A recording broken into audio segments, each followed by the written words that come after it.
Jenny Saville is a British painter, celebrated for her large-scale depictions of the human body that confront conventional notions of beauty, gender, and identity.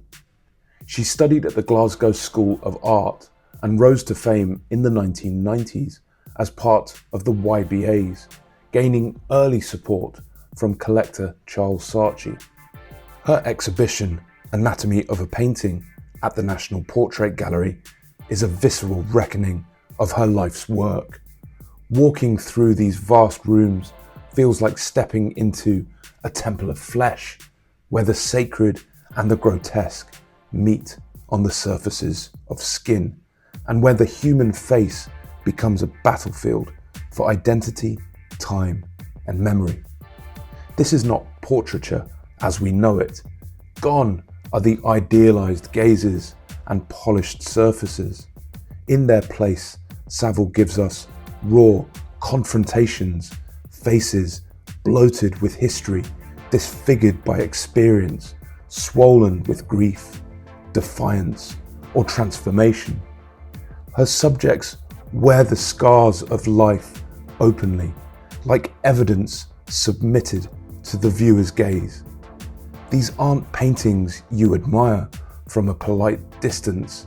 They pull you in, hold you, and dare you to look longer than you're comfortable with.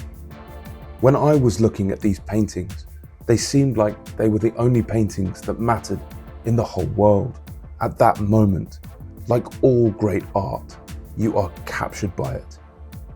One of the most striking things about this show is the scale. Saville's canvases tower above the viewer, granting monumental dignity to those who have been wounded, ignored, or misrepresented. The oversized dimensions allow for forensic detail. Every bruise, pore, blood vessel, or surgical scar is rendered in paint. But this is not cold observation. It is something deeply intimate, almost maternal. Her brushwork, thick gestural and physical, mimics the very act of flesh forming, as though she is not painting skin, but building it from inside out. Painted on a large piece of paper, a woman's face with milky eyes is smeared and layered in oil as though caught mid-metamorphosis. It's not just a painting, it's a meditation on age, on becoming, on the fluidity of identity. The power of this show lies in how Saville understands the human face, not as a mask, but as an archive. In her hands, flesh is political, poetic, and profoundly human. Saville's return to London feels timely. In an era of airbrushed perfection and algorithmic beauty, her work is a radical act of honesty. This is not a show about vanity. It is about survival, dignity, and the full complexity of being embodied.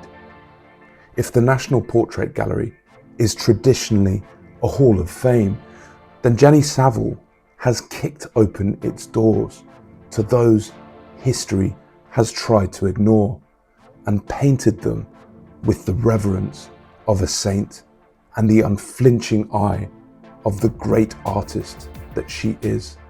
She lives and works between Oxford and Palermo and continues to push the boundaries of figurative painting, reclaiming the body, particularly the female body, as a site of power, transformation, and truth. I particularly liked this painting that was made on a box lid, almost like she had run out of material to use as canvas, so grabbed whatever was lying around in the studio at the time. And this incredible raw sketch that still had the masking tape that it was drawn on stuck to the piece of paper. In her more recent work, Jenny Saville has shifted toward a bolder, more chromatic palette, moving away from the fleshy earth tones that once defined her visceral early canvases. These new paintings still grapple with the human form, often tangled, layered, or fragmented, but now are bathed in luminous reds, violets, electric blues, and radiant pinks. The color becomes a force of vitality, almost ecstatic, adding emotional velocity to the already physical charge of her brushwork. Influenced by the expressive traditions of Titian, Matisse, and Cy Twombly, Saville uses color not just to depict flesh, but to evoke feelings of desire, pain, and ecstasy. Don't go to this show expecting comfort.